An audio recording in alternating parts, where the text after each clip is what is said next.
Un saludo cordial al doctor Juan Pedro Rivera Vázquez, docente a cargo del área de física médica. Mi nombre es María Tatiana Pérez Perales y a continuación voy a explicar mi monografía. Las neoplasias es producto del crecimiento y la invasión anormal de las células en un órgano determinado. Este crecimiento inusual tiene la capacidad de destruir o dañar otros tejidos adjuntos, por lo que se le considera como una enfermedad conjunta de carácter autónomo. Esta principal característica inicial que se presenta, la tumoración llamada maligna, es indistinta al tipo de cáncer que se puede diagnosticar, existiendo diferentes técnicas tales como la radioterapia. Los objetivos generales es describir los principios de la aplicación de la radioterapia en las enfermedades oncológicas respectivamente, identificar la interacción de la radioterapia y la materia. Entre los objetivos específicos estarán explicar las generalidades de la radioterapia, identificar las fuentes de terapia radiológica, reconocer la radioterapia como un tratamiento oncológico, identificar los efectos de la tasa de dosis de radiación. La monografía fue estructurada en los siguientes capítulos. El capítulo 1 es marco teórico, la radiación como tratamiento. En el capítulo 3, conclusiones. Capítulo 4, referencias bibliográficas y anexos. Bueno, en antecedentes, vamos a desarrollar el marco teórico. Está que en 1899 se pudo realizar una curación con radioterapia.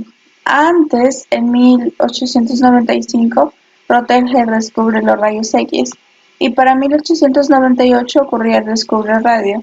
Ya en 1922 es cuando la oncología se establece como una disciplina médica, donde en ese momento la radioterapia se usaba para tratar el cáncer y esta estaba en constante evolución.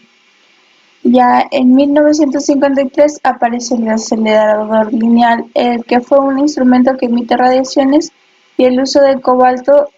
Estos son dos grandes avances que se ha dado en el área. Ahora sí, bueno, la radiación ionizante viene a ser una energía que transporta diferentes tipos de partículas y rayos emitidos por un material radiactivo, ya sea por equipos de rayos X y también por los elementos combustibles en los reactores nucleares. La radiación ionizante también incluye las partículas alfa, partículas beta, rayos X y rayos gamma, lo cual las partículas alfa y beta son esencialmente pequeños bloques de átomos que se van a trasladar rápidamente. Entre sus características están que es demasiado intensa, ya que arranca electrones de los átomos y moléculas. Tiene la capacidad de ionizar, es respectivamente proporcional al nivel de energía, y la capacidad de penetración, que es inversamente proporcional al nivel del tamaño de las partículas. En la radiación no ionizante resulta de una expulsión de uno o varios electrones de átomo o moléculas para producir un fragmento de una carga neta positiva o un ion positivo en el espectro electromagnético. Entre los tipos de radiación no ionizante están la radiación ultravioleta, que esta radiación se divide en zona A, B y C. La radiación UVA, que tiene una longitud de onda que varía entre los 315 y 400 nanómetros. La energía UVB, esta varía entre los 280 y 300 nanómetros. También tenemos la radiación UVC, donde su longitud de onda va a presentar variaciones entre los 100 y 280 nanómetros. También tenemos la radiación visible, donde comprende entre los 400 y 700 nanómetros. También tenemos a la radiación infrarrojo y las microondas y radiofrecuencias. Asimismo, el láser se van a clasificar de la siguiente manera según sus posibles riesgos: en clase 1, 2, 3A, 3B, 4. Entre la relación que existe entre la radiación y la materia, tenemos que los modelos de radiación están relacionados con las diferentes propiedades de penetración de la materia y acumulación de energía, dado que las radiografías son generadas por los rayos X, que se introducen de manera distinta en los materiales. Por su lado, en la radioterapia se busca depositar energía en los tejidos malignos para eliminarlos. Lo que sucede a la radiación al pasar por la materia es que, por tanto, el primordial interés en varios campos, como en el campo de la medicina, la presencia misma de la radiación en general no es evidente, sino Se cuenta con detectores especiales donde su función es hacernos notar aquellos aspectos de radiación. La radiación como tratamiento, sabemos que la radiación es llamada rayos X, rayos gamma, protones, fotones. Estos se encargan de destruir directamente las células cancerosas y así evitar que se produzca un agrandamiento de este. En fin, la radiación afecta a las células buenas como también a las células malas. En la dosis de radiación estándar, las células sanas se reparan por sí solas más rápido y más completamente a comparación que las células tumorales, según cómo continúe el tratamiento, se van muriendo una cantidad significativa de células tumorales. La radioterapia utiliza radiaciones de energía elevada con el fin de dañar el ADN de las células malignas y de esta manera se destruye su capacidad para dividirse y crecer de manera exponencial.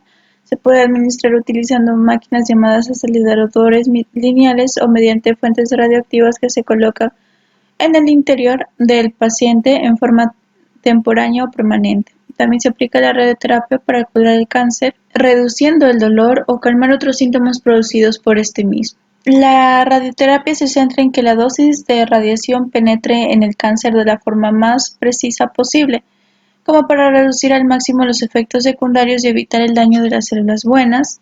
Se usan exámenes por imagen para ayudar a determinar la forma y ubicación exacta del tumor y definir sus límites. Las aplicaciones en enfermedades neoplásicas con radiación ionizante. La radiación ionizante se utiliza especialmente con radiación ionizante que va a ser aplicada generalmente al tratamiento de muchas enfermedades neoplásicas, sabiendo que el 50% de los enfermos neoplásicos aproximadamente van a recibir la radioterapia, ya sea en forma de terapia única o coadyuvante a la quimioterapia y cirugía. Todo aquello va a ser con un fin curativo. Bueno, la radiación se va a utilizar y prevenir los isótopos radiactivos que se hallan en la naturaleza, como por ejemplo el cobalto 60, generando artificialmente, como los rayos X. Se presentan en dos tipos básicos de radioterapia: la teleterapia, o también llamada radiación a distancia, y la braquiterapia, también conocida como irradiación en contacto. La teleterapia se va a administrar mediante unidades de cobaltoterapia, o también se utilizan los aceleradores lineales, donde se va a ubicar al paciente a una distancia determinada a la fuente de radiación. En cambio, la braquiterapia se aplicará al material radiactivo en el seno del tumor, lo que viene a ser conocido como braquiterapia intersticial cuando está en contacto con él. Entonces se va a aprovechar los orificios naturales, o también puede ser intracelularmente, conocida como braquiterapia metabólica. Bueno, la radioterapia va a utilizar la unidad de medida del Gray, la cual va a representar la energía absorbida por la unidad de masa. Las técnicas de radioterapia están radioterapia externa o teleterapia, como antes mencionado, donde la radioterapia de haz externo es un método en el cual se va a usar para administrar haces de rayos X o electrones de energía alta a los tumores de los pacientes. Los haces mayormente se originan gracias a un acelerador lineal y son utilizados para destruir las células cancerosas. Los CBT también se aplica para bajar los niveles de aquellos síntomas en pacientes con fase muy avanzada de cáncer o metástasis respectivamente. Las fuentes de fotones que son utilizadas en la radioterapia externa se clasifican según su tipo de fotones. Pueden ser rayos gamma, rayos X, fuentes manoenergéticas, fuentes heterogéneas, y su clasificación de acuerdo a la magnitud de su distribución están. La braquiterapia es aquel tratamiento de enfermedad oncológica utilizando fuentes radiactivas encapsuladas posicionadas en los tejidos que pueden ser en contacto, también en el interior de aquellas cavidades, o incluso pueden estar insertadas en ellos. La braquiterapia tiene propiedades como los mecanismos de la teleterapia, haciendo énfasis en las recaídas de aquellas dosis que son aplicadas en zonas externas al implante para evitar dañar el tejido sano, pero también distribución de dosis resultante no es tan homogénea a comparación de la radioterapia externa. Por lo tanto, la braquiterapia se carga a magnitudes menores y son aplicadas de manera única o adicional a la radioterapia externa, formando actualmente una manera terapéutica primordial. En los efectos de la tasa de dosis, pues obviamente que los índices de dosis captados que proporcionan los radionucleidos aprovechados cubren un intervalo muy extenso, a partir de las capacidades abajo del Gray por minuto en la ocasión de un bajo índice de cantidad hasta valores iguales a los empleados en la radioterapia externa en el caso de la braquiterapia de alto índice. En, en la alta tasa de dosis es donde la braquiterapia de elevado índice de dosis utiliza fuentes elevadas de acción que facilitan índices de dosis captados por encima de los 12 grays por hora. Y en la baja tasa de dosis usa las fuentes de actividad indefinida baja y de etapa de semidesintegración, largo igualado con el tiempo que se aplica al iniciar el tratamiento. La aplicación de la dosis que es absorbida previamente recorre en una etapa de tiempo desde bastantes horas a muchos días. Como por ejemplo, aquí está un equipo de braquiterapia remota que está compuesto por cable conductor de la fuente, el cable conductor de comprobación, el contenedor de seguridad, la calibración automática, indexador, verificación óptica de la conexión del aplicador.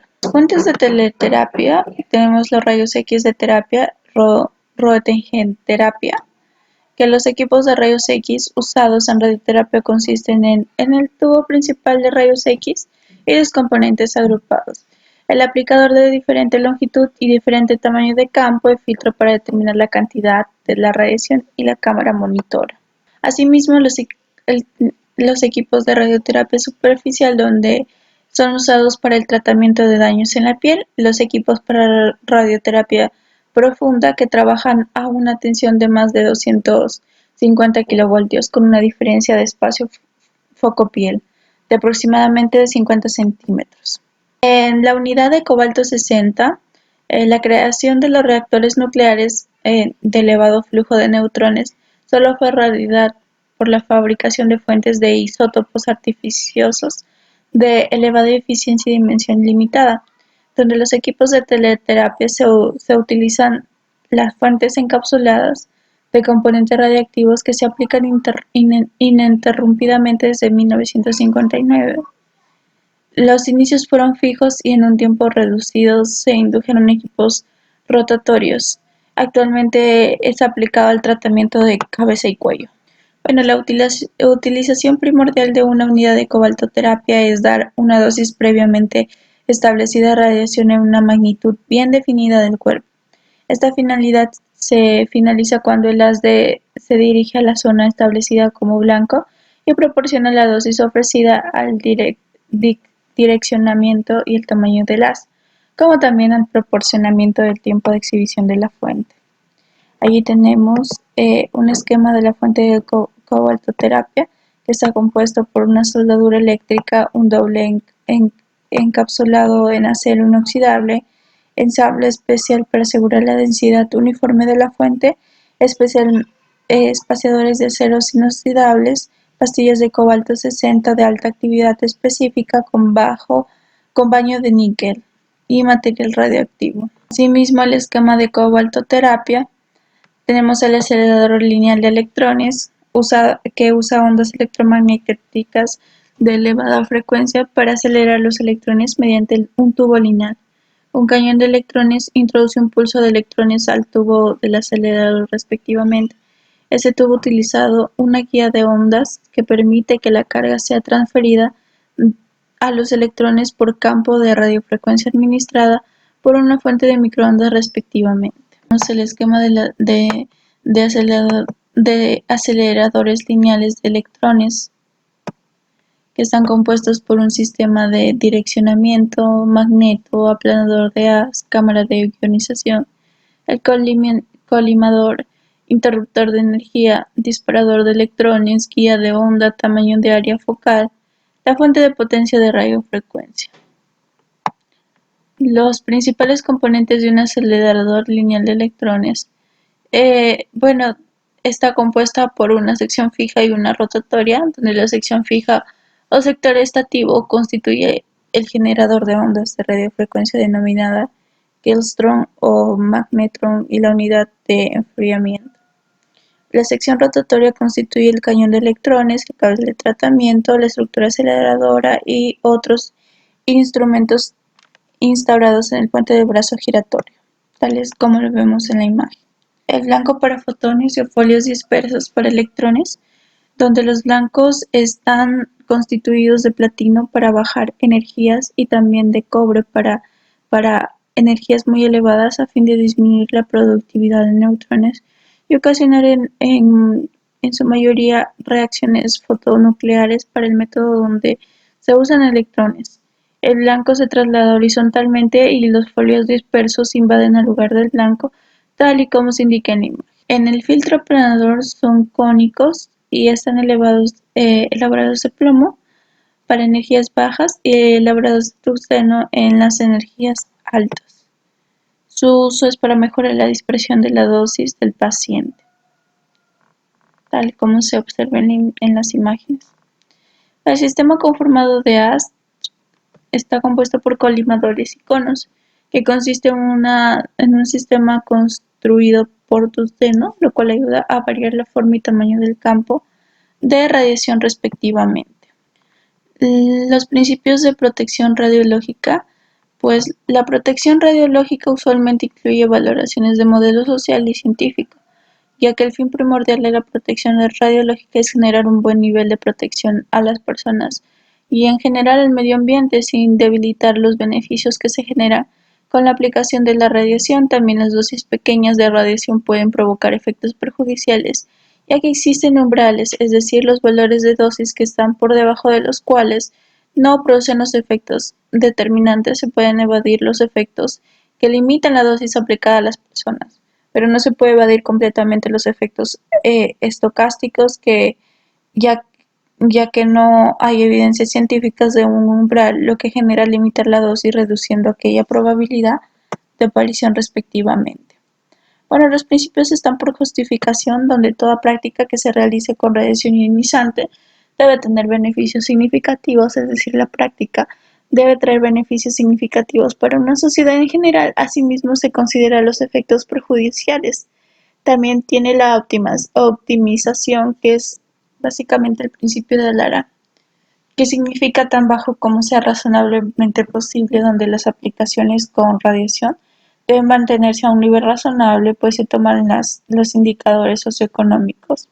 Asimismo, las radiaciones tienen riesgo, por lo tanto las dosis deben limitarse y bajar las dosis aún más de lo establecido.